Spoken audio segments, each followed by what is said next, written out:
안녕하십니까, 비전일지입니다. 오늘은 제가 어떻게 자격증을 이렇게 취득할 수 있었는지 여러분들에게 한번 저만의 공부법을 이야기해볼까 합니다.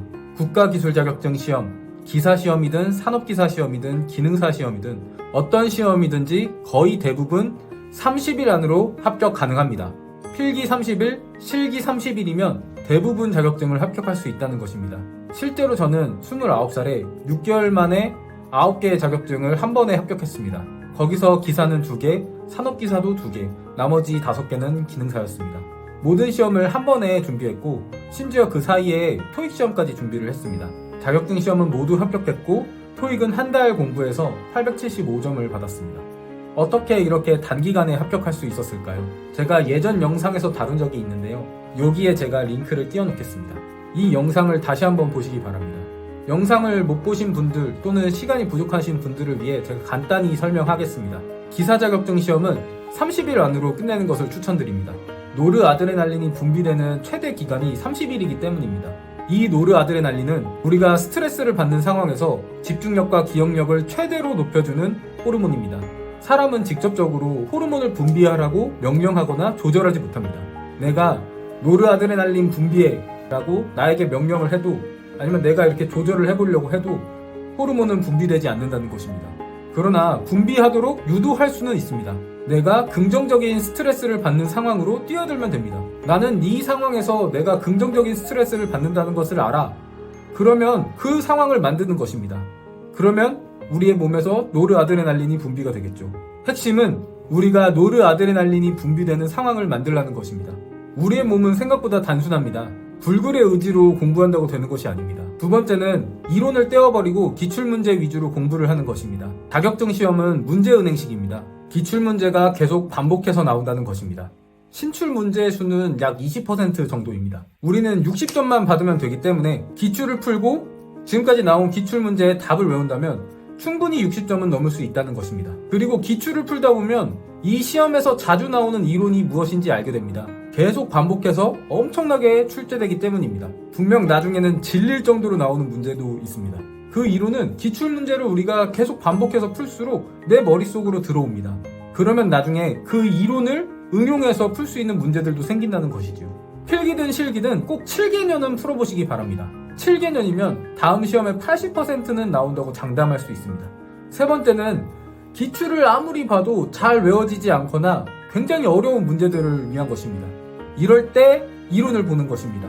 처음부터 이론을 먼저 공부를 하면 그 양이 너무 방대하기 때문에 엄청나게 비효율적인 공부를 하게 될 것입니다. 그런데 우리가 기출문제를 보면서 이 부분이 잘 외워지지 않거나 어려운 부분이 있을 때 그것만 집중해서 이론을 본다면 훨씬 더 효율적인 공부를 할 수 있다는 것입니다. 그것도 이론을 다 보는 것이 아니라 정리된 요약집이나 필요한 부분만 보면 됩니다. 소방설비 기사를 예로 들어보겠습니다. 소방설비 기사 실기시험에서 가장 어려운 게 뭔지 아십니까? 바로 비슷비슷한 설비들이 많은데 그것마다 다 설치 기준이 다르다는 것입니다. 예를 들어서 10가지의 설비가 있는데 그 10가지가 전부 다 자주 나옵니다. 근데 하나하나 전부 다 설치 기준이 다른 거예요. 스프링클러, 옥내 소화전, 물분무 소화 설비, 포소화 설비 등 엄청나게 많은 소화 설비가 있는데 전부 다 자주 출제되거든요. 그런데 설치 기준이 전부 다르기 때문에 다 외워야 됩니다. 스프링클러도 누수검지 장치만 보더라도 건식, 습식, 준비작동식, 일제살수식 등 이렇게 여러 가지로 나눠지게 된다는 것입니다. 이것들은 기출만 보고 공부를 한다면 헷갈립니다. 이럴 때 이론을 보고 노트에 한번 싹 정리를 해주는 것입니다. 내가 기출을 풀면서 이것들이 자주 나온다 라는 것을 깨달았잖아요. 그거 딱 한 페이지만 봤을 때 내가 다 알 수 있도록 정리를 하는 것입니다. 소방설비 기사 전기 분야도 마찬가지입니다. 거기서 실기시험에서 가장 어려운 게 뭔지 아십니까? 바로 가닥수와 배선 종류거든요. 그것도 종류가 굉장히 많은데 각 설비마다 다 기준이 다릅니다.